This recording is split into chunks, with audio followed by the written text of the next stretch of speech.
বকেয়া ডিএর দাবিতে আজ রাজ্য জুড়ে প্রত্যাঘাত ধর্মঘটের ডাক সংগ্রামী যৌথ মঞ্চ সহ 3 সংগঠনে।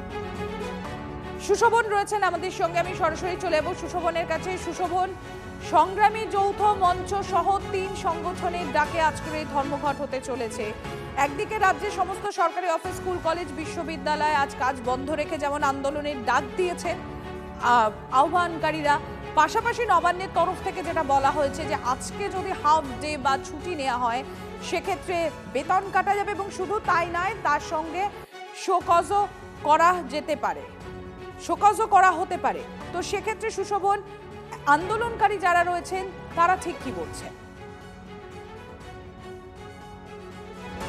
দেখো, সকাল থেকেই হাইকোর্ট চত্বরে আন্দোলনকারীরা তারা একেবারে জমায়েত হতে শুরু করেছেন এবং আন্দোলনকারী যারা রয়েছে তাদের সঙ্গে সরাসরি কথা বলার চেষ্টা করব।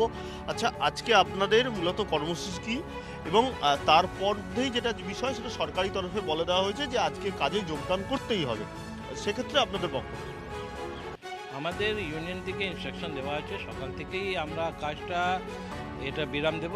আজকে ডিএর যে আপনি শুনেছেন, সবাই জানে যে ডিএ সুপ্রিম কোর্ট অর্ডার দিয়ে দিয়েছে অলরেডি, তবু এটা পাওয়া যাচ্ছে না। তবু আমরা সবাই মিলে, সবাই ইউনিয়ন আমাদের একটা উদ্যোগ নিয়েছে এই ধর্মঘটে। সেক্ষেত্রে যারা যারা আসবেন তাদের আপনারা কি বলবেন? না যারা ভেতরে কাজ করতে আসবে তাদের কোনোভাবে বাধা? না না না না, কোনো বাধা নেই, আপনার ইচ্ছা মতন, কোনো আটকানো জোর জবরদস্তি নেই। আর সব আইন মানে সব, কাউকে কোনো জোর জবরদস্তি আটকানো হবে না, শান্তিভাবেই করা হবে।